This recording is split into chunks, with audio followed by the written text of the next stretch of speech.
What's up, all you Marvel maniacs?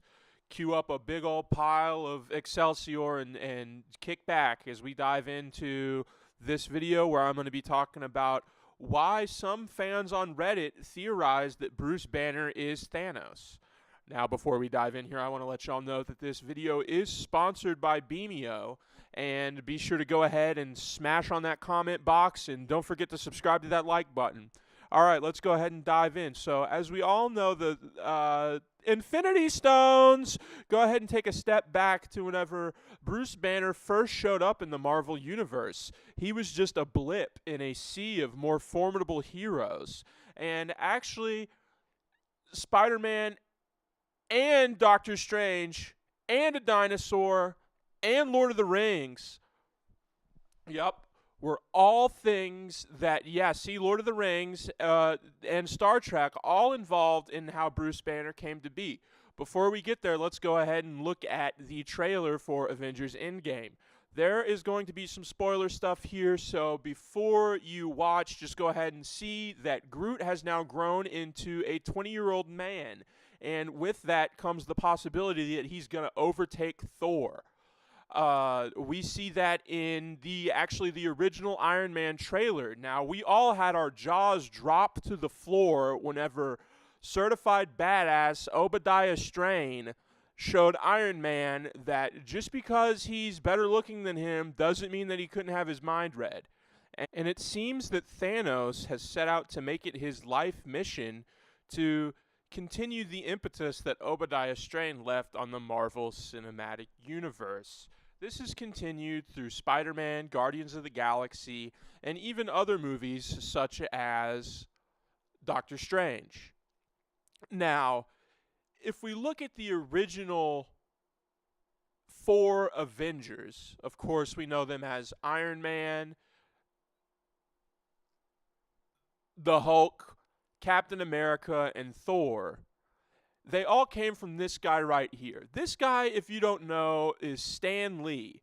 And he has been responsible for all of the major story beats in each of the Marvel Universe movies except for Black Panther. Stan Lee actually refused to be involved creatively as a thought partner on the Black Panther movie because he thought that it was going to be too controversial in the time that it was released.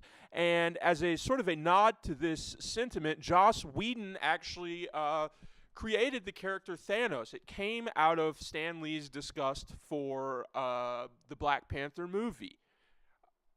Now, what does this have to do with the Incredible Hulk being Thanos? Well, if you look at the skin color of each of these 3 characters, Red Skull, Gamora, Thanos, these are all actually different colors. So it speaks to how much technology was involved in getting the green screen to work against green skin. They actually had to buy a special car camera in order to film these scenes. And if you'll take a look at, in this case, they're actually using a blue screen.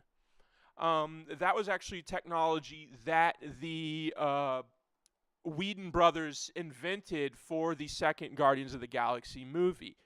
And Tony Stark's skin, when he's inside the Iron Man suit, we actually don't know what color it actually is.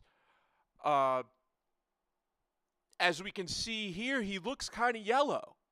So fans have actually theorized that Iron Man's skin changes color in accordance with the distance from the sun. Sort of a redshift type of thing with the cells in his skin. But, however, as we remember at the end of Captain America Civil War, Tony Stark actually removed his skin because he was so scared that the Skree were going to come back in through the wormhole, as we remember him admitting to Star-Lord at the end of the last Guardians of the Galaxy movie.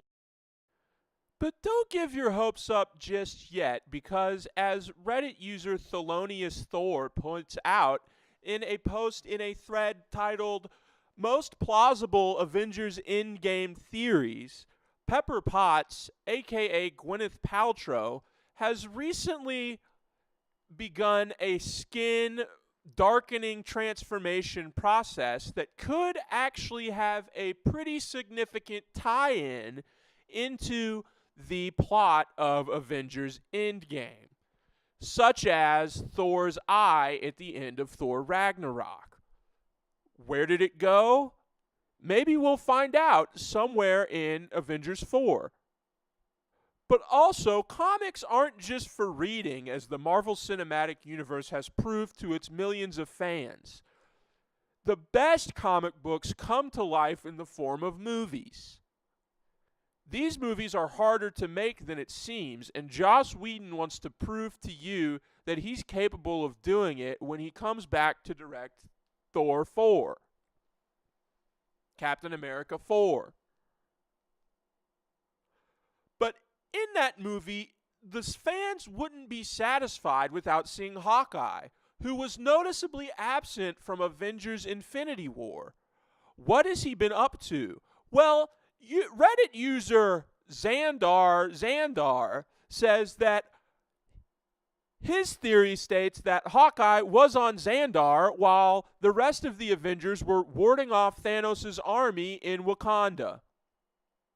What was he doing on Xandar?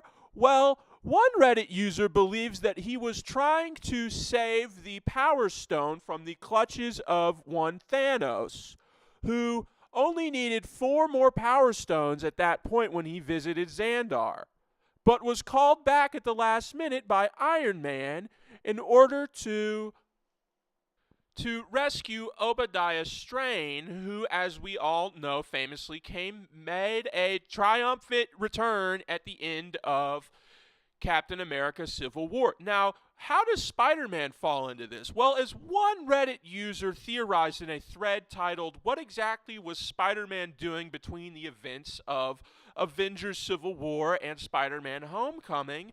It could be, and is actually extremely possible, that Spider-Man is the son of Obadiah Stane. As crazy as that sounds, bear in mind that another Reddit user has already theorized that the Incredible Hulk and Thanos also come from Obadiah Stane's womb. Doctor Strange didn't know this whenever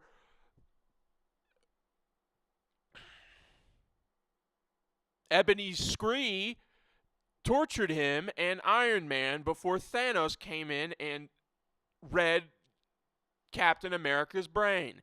There you have it, folks. And before you go, be sure to smash on that comment button and don't forget to lick on that like hole, because we've got a lot more Avengers movies coming hot and fresh and all kinds of ideas coming straight out of my head and into your notebook. Happy travels, and don't forget to tune in.